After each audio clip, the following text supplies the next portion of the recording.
I do want to invite Zach and Laura to finish the day with just a few concluding comments, trying to pull together any threads that we have been able to discern from the different types of presentations that we've heard today.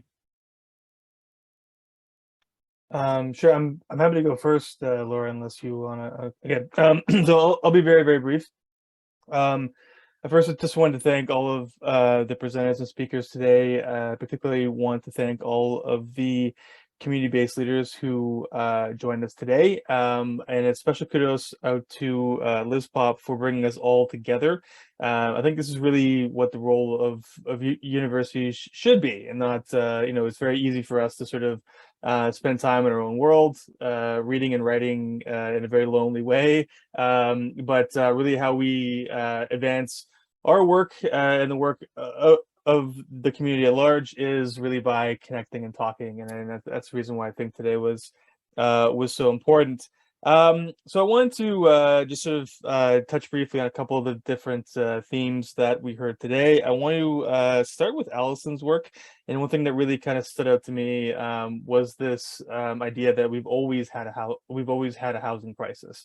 And when I think of that line, and I think back to some of the different presentations that we've heard today, you really think of that it's incredibly visible now, because it is the sort of problem is so spread out, right? So when we heard Mike Moffat today talking about how many housing units we are short, how much we need to build, we have a problem that is affecting everyone now, where when it was only affecting those who were experiencing poverty, it was very easily sort of shoved under the rug and forgotten and everything else. So we have a bit of a policy window that is opening here today.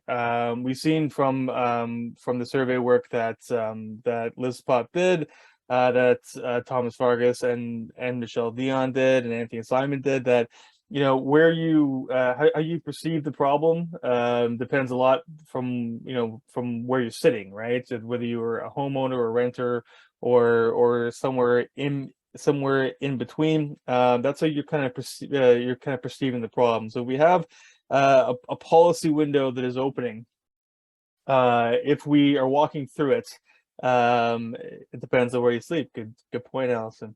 If we have a policy window that is open, I think the question is, are we all going to be walking through it? And I think what we've seen today is that that's not always going to be the case, right? In some cases, we need to be dragged through it, right? So if this is a housing crisis and it is broad-based, I think the thing that I keep coming to, don't let some of us get left by the wayside in the continuing housing crisis that we've seen have been going on for generations. If we're going to do something about this, and we have an opportunity to do it, let's do it and make sure that the solutions are as broad-based and as spread as broadly as the problem is. So very, very quick for me, but let me hand it over to Laura, who I'm sure will have something far more insightful than what I can offer. So I don't know about that, but thanks for those comments, Zach. And I will say, since it's my fault that we ended the last session late, I will try and be brief so we end on time. I think picking up on that thread about this crisis that touches everybody, and how do we ensure that folks are not left behind in the way that we approach it through a policy perspective. For me, that's really one of the takeaways from the conversation today. Who do we center in our discussion around housing policy? And I think we've seen sort of, not to say that there's one answer to this, but the question around who often gets centered in policymaking and where we see the most severe and ongoing needs, and the ways that different groups doing work on the ground, advocacy groups, service providing agencies, as well as academics doing certain types of work have tried to shift that conversation, recenter the discussion.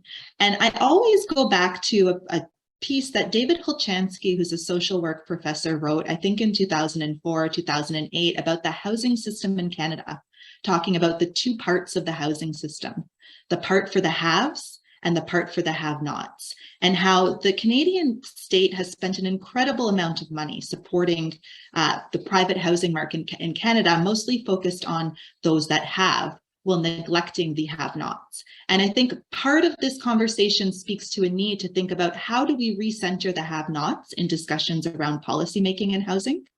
And how do we tackle pressing problems around public opinion, misconceptions, misinformation, and moving towards policies that are not only based in evidence, but based in diverse forms of evidence that include the experiences of people who directly are negotiating housing insecurity, core housing need, and homelessness on the ground. And I will leave it there. Again, oh, and thank you. Just thank you everyone for being here, for the whole, those of you that are still here. It was a long day, it's just so appreciate that we were able to make this space together to have these conversations. Thank you, everybody. And thank you, Laura. Thank you, Zach. Thank you, everybody, for coming. I learned a lot. And I did not come to this with any significant expertise in the policy field of housing. And I'm walking away from it with a lot more familiarity with the issues. And so I feel lucky in that way. We will be hopefully posting the panel discussions online. We'll be editing the video and posting them on LISPOP's website. We'll be making our data set available to the public in the near future. And I look forward to crossing paths with you sometime sooner rather than later. Thank you for coming, and stay in touch.